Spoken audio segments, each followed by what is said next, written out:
ہم سب بہت شکریہ آپ کے وقت کا۔ پہلا سوال آپ کی خدمت میں یہ ہے کہ یہ زلزلے، سیلاب، طوفان کیوں آتے ہیں؟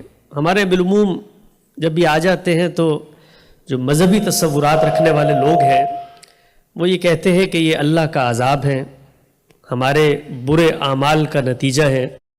اسی طریقے سے معاشرے میں جو فحاشی، عریانی، موسیقی کی مجالس اور اس طریقے کے خرافات عام ہو گئے ہیں، تو اللہ تعالیٰ کی ایک سزا ہے جو وہ نافذ کرنا چاہتے ہیں۔ دوسری جانب ہم یہ دیکھتے ہیں کہ یہ جن علاقوں میں آتے ہیں وہاں پر غریب بستے ہیں۔ اللہ کی ساری نافرمانیاں تو اگر بادی نظر میں دیکھیں تو بڑے شہروں میں ہوتی ہیں، وہاں تو کچھ بھی نہیں ہوتا۔ تو سوال آپ کی خدمت میں یہ ہے کہ بتائیے گا، دین کو آپ نے ساری عمر پڑھا، قرآن مجید سے تعلق رہا، اللہ تعالیٰ خود کیا کہتے ہیں کہ یہ جو زمین کے اوپر اتنے بڑے پیمانے پہ ہلچل ہوتی ہے، ہزاروں لاکھوں لوگ بے گھر ہو جاتے ہیں، بچے، مائیں اور اسی طریقے سے بوڑھے لوگ بالکل بے آسرا پڑے ہوئے ہوتے ہیں، کیا چیز ہے جو عالم کا پروردگار اس سے دنیا میں دکھانا چاہتا ہے؟ یہ زلزلے، آفات ہو رہے ہیں، طوفان، عذاب ہیں، یا پھر کوئی اور پہلو ہے جس کی طرف ہمیں توجہ کرنی چاہیے؟ الحمدللہ رب العالمین، والصلاة والسلام علی محمد الامین۔ اعوذ باللہ من الشیطان الرجیم، بسم اللہ الرحمن الرحیم۔ خواتین و حضرات، میں آپ سب کا شکر گزار ہوں کہ آپ خالد رانا صاحب کی دعوت پر ایک نیکی کے بڑے کام میں شامل ہونے کے لیے جگہ جگہ سے سفر کر کے تشریف لائے۔ اس میں اگر اس طالب علم کا بھی کچھ حصہ ہے تو اس عزت افزائی کے لیے بھی شکر گزار ہوں۔ اللہ تعالیٰ نے یہ دنیا امتحان کے اصول پر بنائی ہے۔ قرآن مجید میں بھی اور قرآن مجید سے پہلے جو کتابیں نازل ہوئی ہیں ان میں بھی، چنانچہ تمام پیغمبر اسی مقصد سے بھیجے گئے ہیں کہ وہ اللہ تعالیٰ کی اس اسکیم سے انسانوں کو خبردار کر دیں۔ ان کی دعوت کا خلاصہ یہ ہے کہ اللہ تعالیٰ نے یہ فیصلہ کیا کہ وہ ایسی مخلوق بنائے گا جو اپنے استحقاق کی بنیاد پر ابدی زندگی حاصل کرے۔ یہ ذہن میں رکھیے کہ اللہ تعالیٰ کے بارے میں جو تصور بھی ہم قائم کرتے ہیں اس میں ایک بنیادی چیز یہ ہے کہ وہ ہمیشہ سے ہے اور ہمیشہ رہے گا۔ چنانچہ خود قرآن نے اس کو اس طرح بیان کیا ہے کہ هو الاول والآخر والظاہر والباطن۔ زمان و مکان کی حدود سے وہ بالا تر ہے، نہ اس کی کوئی ابتدا ہے نہ اس کی کوئی انتہا ہے، نہ اس کو کسی جہت میں بند کیا جا سکتا ہے، نہ وہ اوپر اور نیچے ہے۔ وہ اس کائنات کی ایک ایک چیز کا علم رکھتا ہے، وَهُوَ بِكُلِّ شَيْءٍ عَلِيمٌ۔ اس پروردگار نے غایت درجہ فضل فرمایا کہ اپنی مخلوقات میں بھی ایک ایسی مخلوق پیدا کرنے کا فیصلہ کیا جس کو وہ اپنی ابدیت میں شامل کر لے گا۔ یعنی یہ ہمیشہ سے تو نہیں ہے لیکن ہمیشہ رہے گی۔ اس کو قرآن مجید بیان کرتا ہے کہ ہمیشہ کی زندگی دینے کے لیے اور انسان جو کچھ اپنے باطن میں چاہے وہ اس کے حضور میں پیش کر دینے کا ارادہ کر کے اللہ تعالیٰ نے ایک دنیا بنانے کا فیصلہ کیا۔ اس مقصد کے لیے جو کچھ مادہ درکار تھا وہ سب کا سب بنا دیا گیا، اور قرآن کہتا ہے کہ وہی اس وقت تمہاری یہ کائنات بلکہ اس کے علاوہ 6 اور کائناتوں کی صورت میں موجود ہے۔ اس میں ایک ذرے کے برابر کہہ لیجئے کرۂ ارض کا انتخاب کیا گیا، جہاں پہلے انسان کو امتحان سے گزارا جائے۔ ابدی زندگی، خدا کا فردوس، اس کی جنت، وہ عظیم نعمت، عظیم آسائش، وہ ہمیشہ کی بادشاہی اللہ تعالیٰ نے فرمایا کہ انہی لوگوں کو ملے گی جو اس امتحان میں کامیاب ہوں گے۔ دنیا میں جتنی اعلیٰ اقدار ہیں جن کا شعور دے کر انسان کو پیدا کیا گیا ہے، جیسے عدل ہے، انصاف ہے، محبت ہے، کرم ہے، عنایت ہے، فیاضی ہے، یہ فرمایا ان سب کا آخری درجے میں ظہور اسی دنیا میں ہوگا۔ یہ امتحان کی دنیا عدل اور انصاف کے اصول پر نہیں بنائی گئی، امتحان کے اصول پر بنائی گئی۔ امتحان کے اصول پر اس دنیا کو بنا کر اس میں موت اور زندگی کے بار بار آنے کا قاعدہ بھی اختیار کر لیا گیا۔ اس کو قرآن مجید اپنے بے نظیر الفاظ میں اس طرح بیان کرتا ہے کہ خلق الموت والحیات لیبلوکم احسن عملا۔ اس نے یعنی اس پروردگار نے، زمین و آسمان کے خالق نے، زندگی اور موت کا یہ کارخانہ جس میں لوگ زندگی حاصل کرتے ہیں ایک مختصر مدت کے لیے اور اس کے بعد موت کے دروازے سے گزر کر دوسری دنیا میں چلے جاتے ہیں۔ خلق الموت والحیات، یہ موت و حیات کا کارخانہ فرمایا کہ اس لیے بنایا گیا ہے لیبلوکم ایکم احسن عملا، تاکہ اس کائنات کا پروردگار یہ دیکھے کہ کون اپنی عقل کے مطابق اچھا عمل کرتا ہے۔ یہ دنیا چونکہ امتحان اور آزمائش کے لیے بنی ہے، اس لیے اس میں اللہ تعالیٰ نے کوئی جبر روا نہیں رکھا۔ یہاں لوگ ظلم کرتے ہیں، عدوان کرتے ہیں، حدود سے تجاوز کرتے ہیں، اللہ تعالیٰ ان کا ہاتھ نہیں پکڑتا۔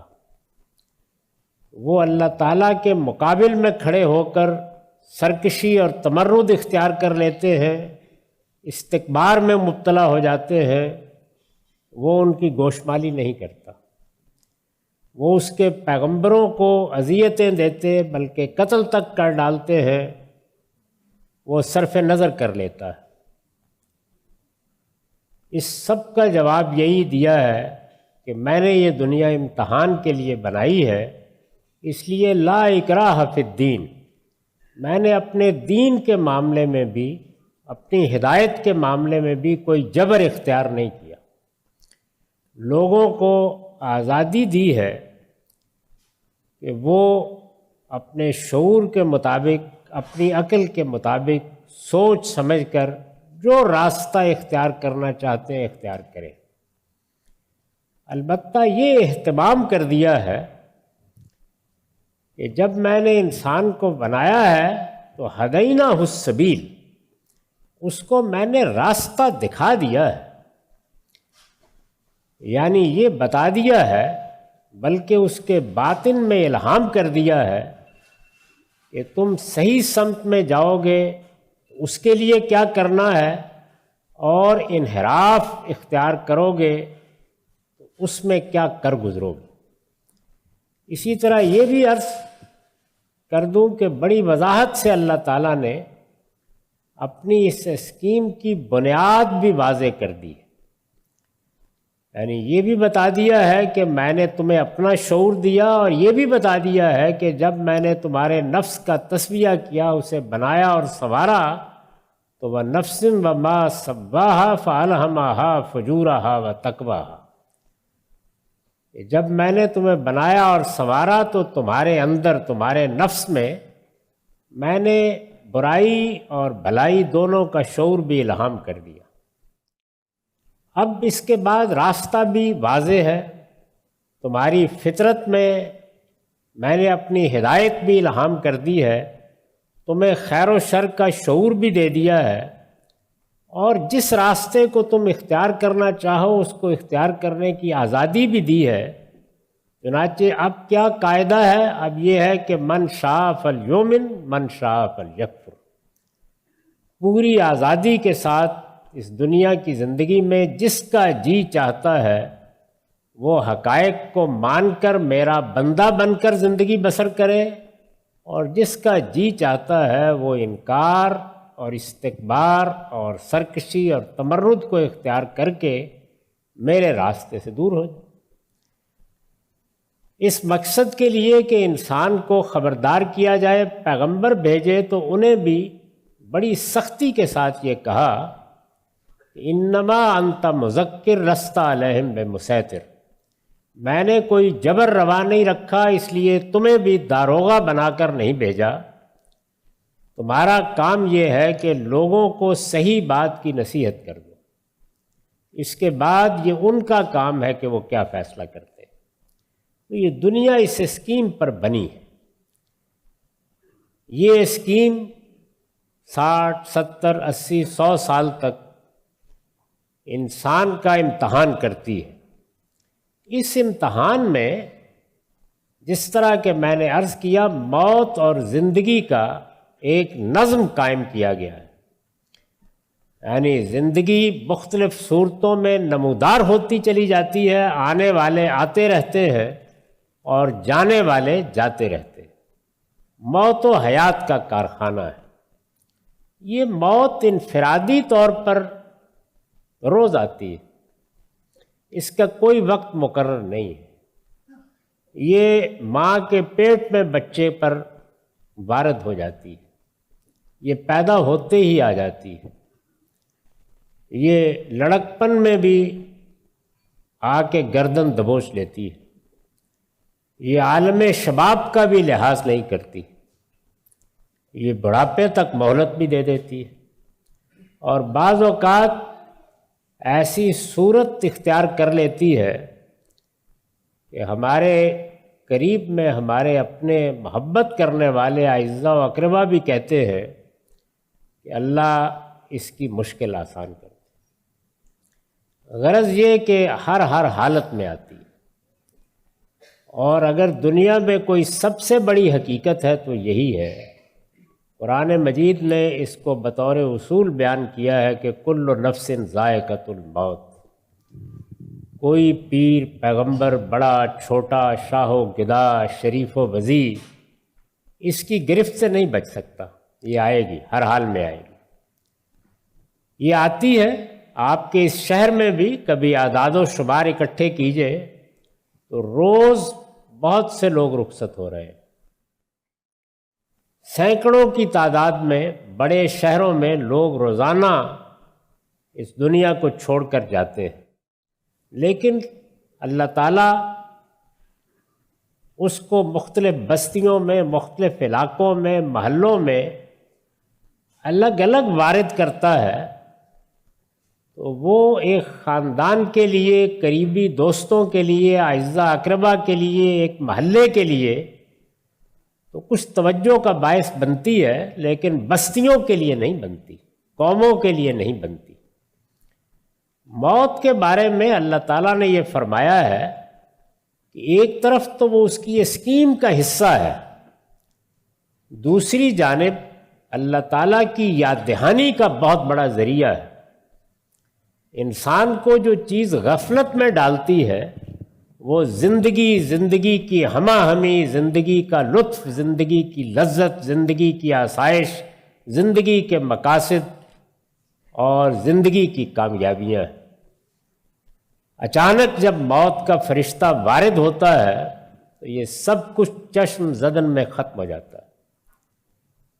اس وقت انسان سوچتا ہے، اس کو توجہ ہوتی ہے کہ میں جن چیزوں کو بڑی اہمیت دیتا تھا، جن کے پیچھے بھاگتا رہا، جن کو میں نے اپنی زندگی کا مقصد بنا لیا، جن کے لیے میں نے برے بھلے کو سوچنے سے انکار کر دیا، جن کے لیے میں نے غلط بیانی کی، جھوٹ بولا، غبن کیا، چوری کی، میں نے لوگوں کو دھوکے دیے، وہ سب ختم ہو گیا اور خدا کا فیصلہ صادر ہو کے سامنے آ گیا۔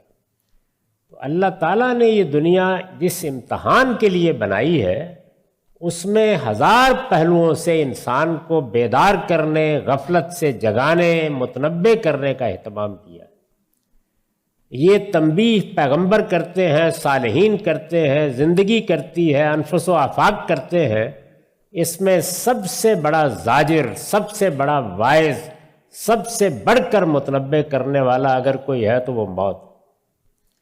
اس سے بڑھ کر کوئی چیز نہیں ہے کہ جو حقیقت کو بالکل سامنے رکھ کر ہمیں کہتی ہے کہ اب دیکھو زندگی کی حقیقت یہی تھی جو تم نے دیکھی۔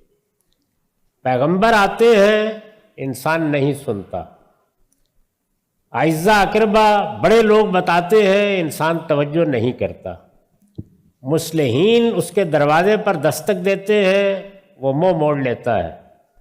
لیکن یہ زاجر، یہ واعظ جس کو موت کہا جاتا ہے، اس سے کوئی منہ موڑ نہیں سکتا۔ یہ آتی ہے تو دروازے پر دستک دینا بھی پسند نہیں کرتی، اس کا راستہ روکا نہیں جا سکتا۔ اس لیے اس سے بڑھ کر مذکر، اس سے بڑھ کر واعظ، اس سے بڑھ کر زاجر کوئی نہیں۔ تو اللہ تعالیٰ نے جب اس دنیا میں انسان کو بھیجا ہے اور اس کو ایک امتحان سے گزارا ہے، تو اپنے اوپر یہ ذمہ داری لی ہے کہ وہ انسان کی ہدایت کا اہتمام کرے، اور ہدایت کے اہتمام میں سب سے بڑی چیز یہ ہے کہ اس کو زندگی کی حقیقت کے بارے میں خبردار کرے۔ اس کے لیے جتنے ذرائع بھی اختیار کیے گئے ہیں، ان میں سب سے زیادہ مؤثر ذریعہ موت ہے۔ تو میں نے عرض کیا کہ یہ روز آ رہی ہے، یہ گھروں میں آ رہی ہے، یہ خاندانوں میں آ رہی ہے، یہ ہر شہر میں آ رہی ہے۔ اس میں دسیوں کی تعداد میں لوگ روزانہ رخصت ہو رہے ہیں، ہر بستی میں ہو رہے ہیں، لیکن تنبیہ اور زجر اور واعظ کا دائرہ محدود رہتا ہے۔ اللہ تعالیٰ کبھی کبھی اسی موت کو گھروں سے، خاندانوں سے اٹھاتا ہے اور اٹھا کر بستیوں کی مرگ بنا دیتا ہے، قوموں کی موت بنا دیتا ہے، اس لیے کہ وہ لوگ جو جگہ جگہ اس کے آنے پر متنبع نہیں ہوئے، وہ اب متنبع ہو جائے، وہ اب خبردار ہو جائے۔ تو یہ زلزلے، یہ بجلیاں، یہ قحط، یہ آلام، جس کو اقبال نے کہا نا کہ کیسی کیسی دختران مادر ایام ہے، یہ سب اس لیے آتے ہیں کہ موت کو بستیوں کی تذکیر بنا دیا جائے، موت کو، تکلیف کو، آزار کو انسان کے سامنے ایک اسکرین پر، ایک مرصع پر، ایک اسٹیج پر لا کے کھڑا کر دیا جائے۔ یہی قحط کرتے ہیں، یہی جنگیں کرتی ہیں، یہی آلام کرتے ہیں۔ اس کو قرآن مجید ایک لفظ سے ادا کرتا ہے کہ یہ کیا ہے؟ یہ نذر ہے، اللہ کی تنبیہات ہے، انسانوں کو بیدار کرنے کے لیے۔ وہی موت جو روز آ رہی ہوتی ہے، جگہ جگہ آ رہی ہوتی ہے، جمع کر کے، اکٹھی کر کے ایک اسٹیج پر نمودار کر دی جاتی ہے، اور وہ خبر بن جاتی ہے، وہ اطلاع بن جاتی ہے، وہ دنیا کے لیے الارم بن جاتی ہے۔ پوری انسانیت بعض اوقات متوجہ ہوتی ہے۔ اسی کا ایک بڑا منظر عالمی سطح پر آپ نے دیکھا کہ کم و بیش 2 سال تک ایک بڑی وبا کی صورت میں پوری دنیا کے سامنے لایا گیا، اور اس انسان کو جو علم کے تکبر میں مبتلا تھا، تنبیہ کی گئی کہ ایک غیر مرئی جرثومہ تمہاری پوری زندگی کو، تمہارے آلات کو، تمہارے شان و شکوہ کو، تمہارے شاہوں اور گداؤں کو بے بس کر دے سکتا ہے۔ تو موت اور آلام یہ اللہ کی تنبیہ ہے، اللہ کا الارم ہے، غفلت سے بیداری کا ذریعہ ہے۔ لیکن انسان کے ساتھ یہ بڑی بدقسمتی ہے کہ وہ بعض اوقات ان سب تنبیہات کے باوصف بیدار نہیں ہوتا۔ اللہ بیدار کرنا چاہتے ہیں۔ اس لیے یہ آلام، یہ قحط، یہ بیماریاں، یہ تکلیفیں، یہ وبائیں، یہ زلزلے اور یہ طوفان، یہ نہیں دیکھتے کہ کون امیر ہے کون غریب ہے، یہ نہیں دیکھتے کہ کون مومن ہے کون کافر ہے، کون صالح ہے کون بد کردار ہے۔ یہ اسی طرح آتے ہیں جس طرح موت آ رہی ہے۔ جس طرح موت چھوٹے پر آتی ہے، بڑے پر آتی ہے، صالحین پر آتی ہے، ابرار پر آتی ہے، پیغمبروں پر آتی ہے، اور خدا کے سرکش بندوں پر بھی آتی ہے۔ اسی طرح سے تنبیہات میں بھی جب موت کو اللہ تعالیٰ مرگ انبوہ بنا دیتا ہے بہت بڑے پیمانے پر، یہ طوفان، یہ زلزلے، یہ آلام انسان کے سامنے موت کی منظر کشی کرتے ہیں، موت کو انسانی اسٹیج پر نمودار کر دیتے ہیں۔ زندگی کتنی بے وقت ہے، ہمارے سارے آسائش کے سامان کتنے بے معنی ہیں، انسان خدا کی قوتوں کے سامنے کس بے بسی کے ساتھ کھڑا ہے، اس کو نمایاں کرنے کے لیے اللہ تعالیٰ یہ سب معاملات کرتے ہیں۔ اس لیے تنبیہ اور نذر یہ اس کا مقصود ہے، یہ کوئی عذاب نہیں ہوتا۔ یہ بہت اچھی طرح سمجھ لیجئے کہ اللہ تعالیٰ کی طرف سے عذاب کا قانون بالکل الگ ہے، وہ قرآن مجید میں بیان کیا گیا ہے۔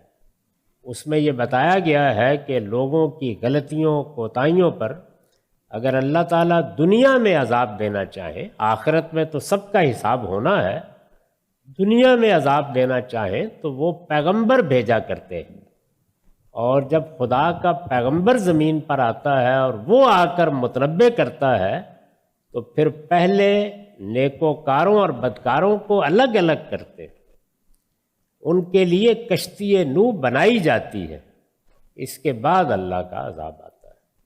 تو اس لیے عذاب کا کوئی سوال نہیں ہے، یہ تنبیہات ہے، یہ الارم ہے، یہ بیداری کے لیے اللہ کی طرف سے سور ہے جو پھونک دیا جاتا ہے۔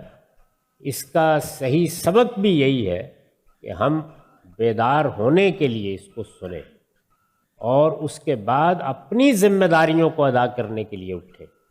یہ بیداری قیامت کے لحاظ سے بھی ہوتی ہے، ہماری ذمہ داریوں کے لحاظ سے بھی ہوتی ہے، اور اس لیے بھی ہوتی ہے کہ تم جن آسائشوں میں بے خبری کی زندگی بسر کر رہے ہو، ذرا دیکھو اس کائنات میں کیا کچھ ہو سکتا ہے، اور اس دنیا میں انسان پر کیا کیا آفات آ سکتی ہیں۔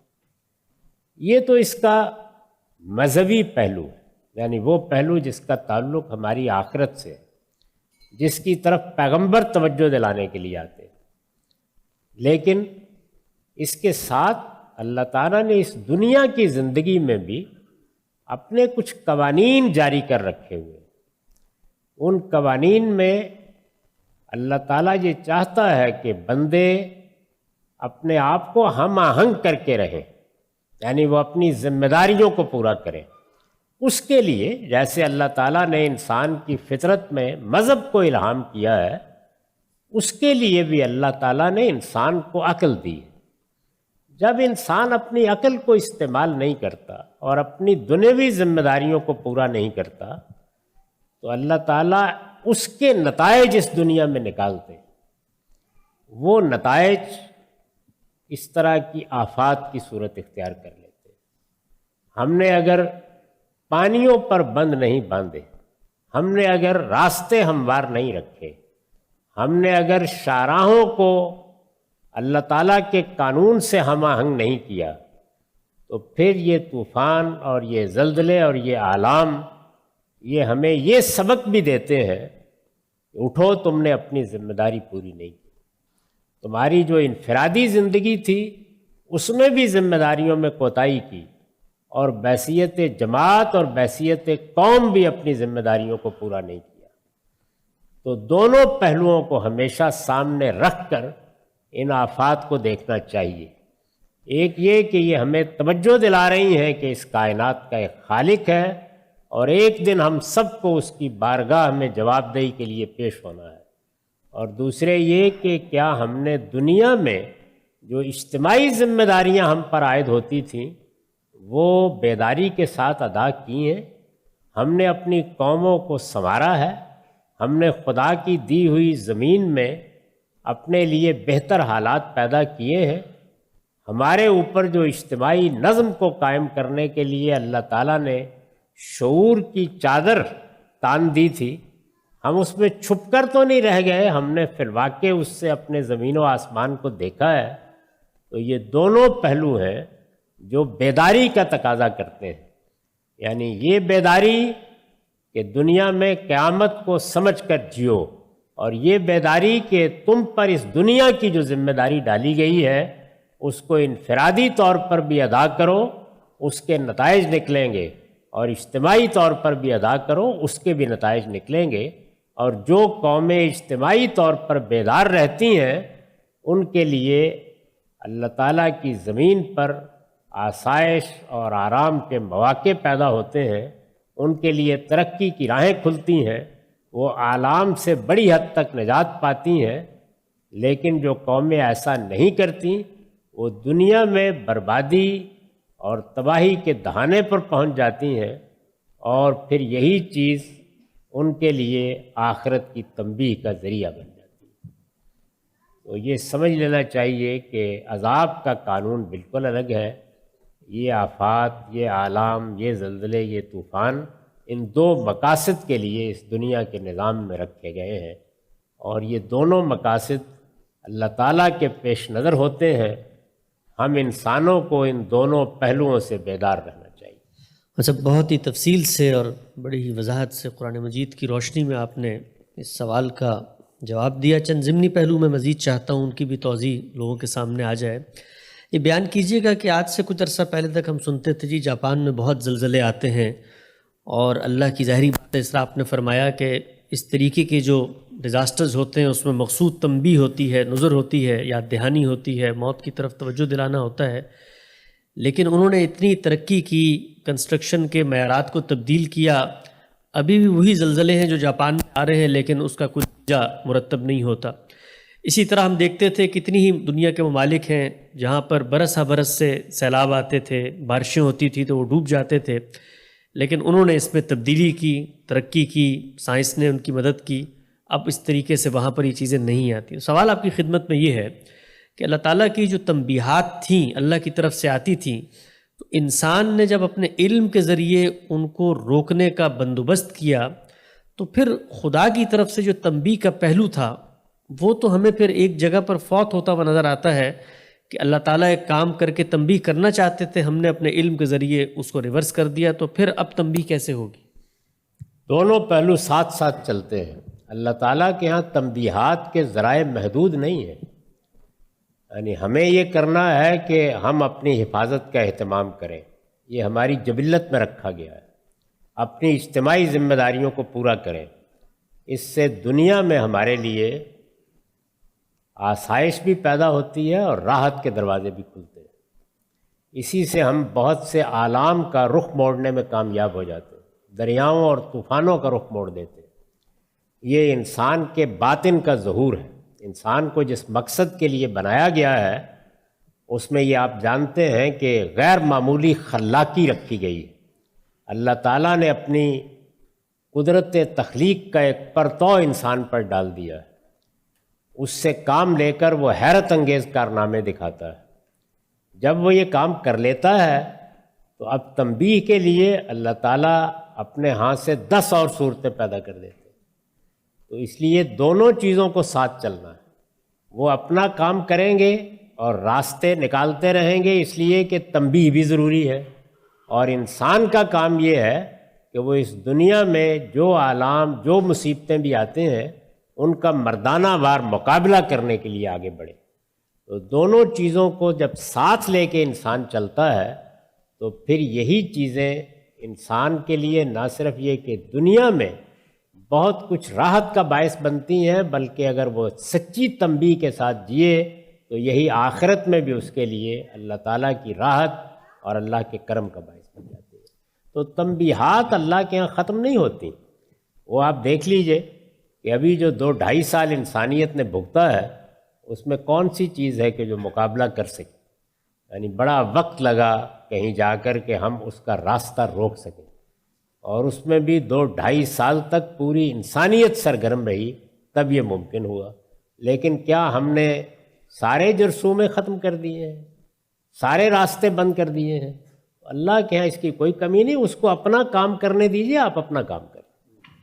ٹھیک، آگے بڑھاتے ہیں سلسلے کو. اچھا ہم سب یہ بھی بتائیے گا، ہمارے ہاں جس وقت یہ مناظر سامنے آتے ہیں آفت زدہ علاقوں کے، زلزلوں کے، طوفانوں کے، تو ایک عام آدمی کے ذہن میں یہ اشکال بھی اٹھتا ہے کہ اللہ تعالیٰ نے چلیں تنبیہ کروانی تھی، فردوس بری کے لیے انتخاب کرنا ہے، موت کی یاد دہانی کا بندوبست بھی کرنا ہے، لیکن اللہ کی اس پوری گرینڈ اسکیم میں جو آ کر پستا ہے وہ تو لئیے کا، تونسے کا، دادو کا، سکھر کا عام دیہاتی ہے، عام کسان ہے. یہ تنبیہ کے لیے گلبرگ اور DHA کی کوٹھیوں میں رہنے والوں کو استعمال نہیں کیا جا سکتا تھا؟ یہ بیچارہ غریب کی جھونپڑی یہ اللہ تعالیٰ ہمیشہ کیوں گراتے ہیں لوگوں کو تنبیہ کرنے کے لیے؟ اس لیے کہ اس کو ہم نے غریب رکھا ہوا ہے. اللہ تعالیٰ نے اس دنیا کو جب شروع کیا تھا تو ایک کی جھولی میں بہت سا سونا ڈال کر اور دوسرے کی جھولی کو خالی کر کے شروع نہیں کیا تھا. اس نے تو ایک جگہ سے جہاں آپ لائن لگا دیتے ہیں لوگوں کو دوڑنے کا موقع دیا، لیکن انسان نے انسانوں کے ساتھ بہت ظلم کیا، راستے روکے ہیں، انسانوں کے لیے ترقی کی راہوں میں خود رکاوٹیں پیدا کی ہیں. مختلف طبقات نے اپنے طبقاتی مفادات کے لیے خود اپنے ہی بھائیوں پر ظلم توڑے ہیں. تو اس لیے ہمیں اپنی ذمہ داریاں ہر حال میں ادا کرنی ہیں. وہ اگر ہم ادا نہیں کریں گے تو پھر ہمارے ملکوں میں آپ جانتے ہیں کہ غربت بھی ہوگی، لوگوں کو بیماریوں کا شکار بھی ہونا ہوگا، ان کو طرح طرح کے آلام کا ہدف بھی بننا ہوگا. تو وہ ہماری ذمہ داریاں جو ہمیں ادا کرنی ہیں. باقی جب وہ یہ چاہتے ہیں کہ سب کو اوپر نیچے کر دے تو اس میں آپ نے دیکھا کہ پھر اس جرثومے کو داخل ہونے کے لیے نہ وائٹ ہاؤس روک سکا نہ کوئی اور روک سکا. دونوں کام کرتے رہتے ہیں. آگے بڑھاتے ہیں سلسلے کو. اچھا ہم سے بھی بتائیے گا کہ ہمارے ہاں جس وقت یہ صورتحال سامنے آتی ہے تو ایک سوال لوگوں کے ذہن میں عام طور پہ اٹھتا ہے، وہ یہ کہ اللہ تعالیٰ نے تنبیہ بھی کر دی اور اللہ تعالیٰ کی طرف سے کیا دہانی بھی آ گئی، لیکن انسان ہمیشہ یہ سوچتا ہے کہ اس سے کیا غفلت کا ایسا پہلو ہوا ہے کہ عالمی سطح پہ اللہ تعالیٰ نے انسانیت کے ضمیر کو جھنجھوڑنے کا اتنا بڑا بندوبست کیا ہے. سوال میں آپ سے پوچھنا چاہتا ہوں کہ اللہ کی ناراضی کے اسباب کیا قرآن مجید ہمیں بتاتا ہے کہ کوئی ایسے پہلو ہیں جن کو انسانیت بطور انسان کے مشترکہ طور پہ جب بھول جاتی ہے، فراموش کرتی ہے، تب جا کر اللہ کی کوئی تنبیہ جو ہے متوجہ ہوتی؟ چونکہ موت تو بالعموم آئی رہی ہے، لیکن یہ جو بڑے پیمانے پر ایک تنبیہ اور تحذیر کا سلسلہ ہوتا ہے تو اس کا سبب کیا ہوتا ہے؟ یعنی ہماری طرف سے ایسے کون سے اعمال ہیں جن کے صدور کے بعد اس طرح کے معاملات ہوتے ہیں، اگر وہ ہمارے علم میں آئیں گے تو پھر ہم اس کو کوشش کر کے بہتر بھی کر سکتے ہیں؟ میں نے دونوں چیزوں کی طرف توجہ دلائی ہے. یعنی ایک یہ کہ انسان اس دنیا کی زندگی میں بیدار رہے کہ میں یہاں عارضی طور پر بھیجا گیا ہوں. وہ اگر دنیا میں غفلت شعار ہو جائے گا تو اسی سختی کے ساتھ تنبیہ بھی ہوگی اور ہر حال میں ہوگی. اس کے راستے اللہ کے ہاں 2-4 نہیں، 10-20 نہیں، ہزاروں ہیں، اور وہ مختلف طریقوں سے وہ تنبیہات نازل کرتا رہتا ہے. اس لیے اللہ کی بارگاہ میں حاضری سے غفلت یہ وہ واحد چیز ہے کہ جو انسان کے لیے خدائی تنبیہات کا ذریعہ بنتی ہے. دوسری چیز کیا ہے؟ دوسری یہ کہ اپنی اجتماعی ذمہ داریوں سے غفلت. یعنی انسان کے اوپر صرف یہی نہیں ہے کہ وہ اپنی ذاتی ضروریات پوری کر لے، اپنے ذاتی مسائل حل کر لے. انسان اپنے وجود کے لحاظ سے جس طرح فرد ہے اسی طرح اجتماع بھی.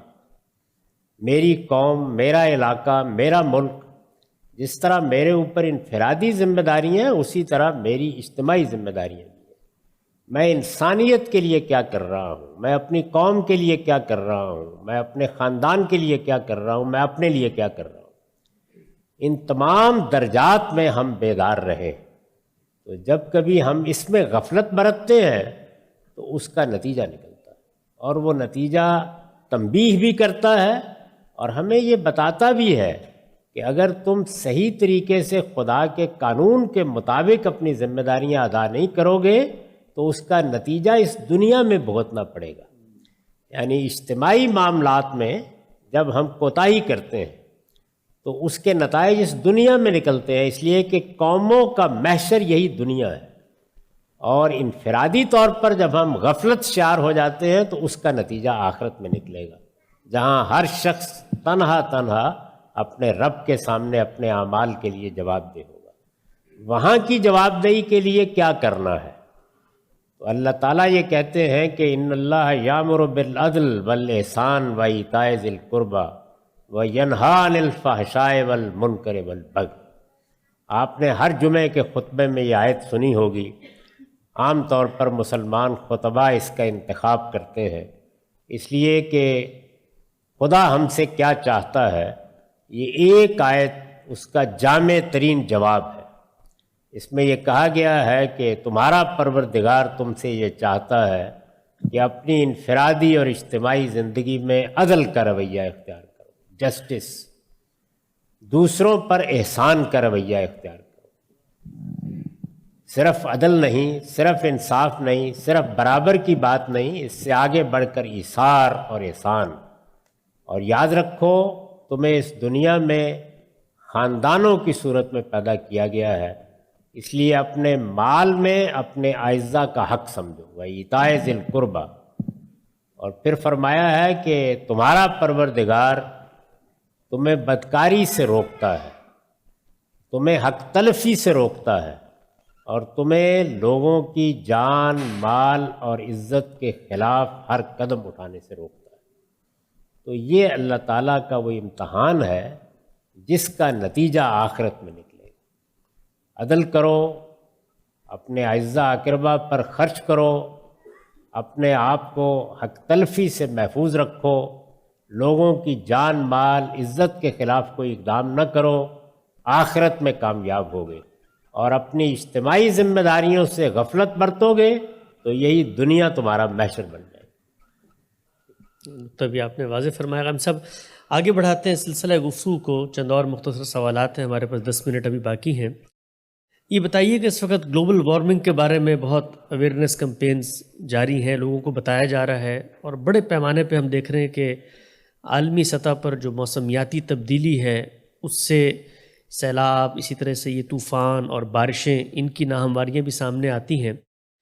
بطور مسلمان ہم لوگ جب لوگوں کو دنیا کے مسائل کی طرف متوجہ کرتے ہیں تو بہت زیادہ ہماری جو دعوت کا عنوان ہوتا ہے وہ مسلمانوں کی محرومی ہے، مظلومی ہے۔ ہم یہ کہتے ہیں فلاں جگہ پہ مسلمان پسے ہوئے ہیں، لیکن جو گلوبل مسائل ہیں، جو عالمی مسائل ہیں، پانی کی کمی کا مسئلہ ہے، ہائیجین کا مسئلہ ہے، اسی طریقے سے گلوبل وارمنگ کا مسئلہ ہے، مسلمان اس طرف متوجہ نہیں ہوتے۔ اس کی کیا وجہ آپ کو لگتی ہے؟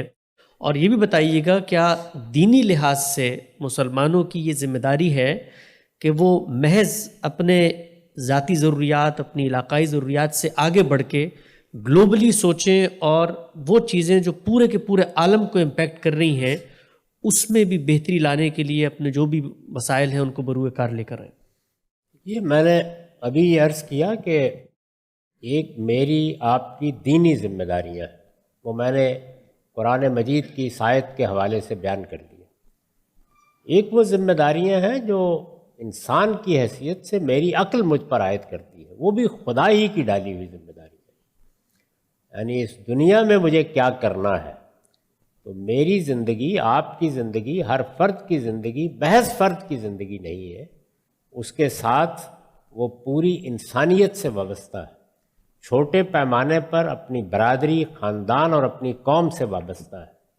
تو مجھے بھی، آپ کو بھی، ہر انسان کو صرف فرد کی حیثیت سے نہیں جینا۔ ہم جنگل میں پیدا نہیں ہوتے، ہم معاشرے میں پیدا ہوتے ہیں، اس لیے پوری انسانیت کے مسائل ہم میں سے ہر شخص کے مسائل ہونے چاہیے۔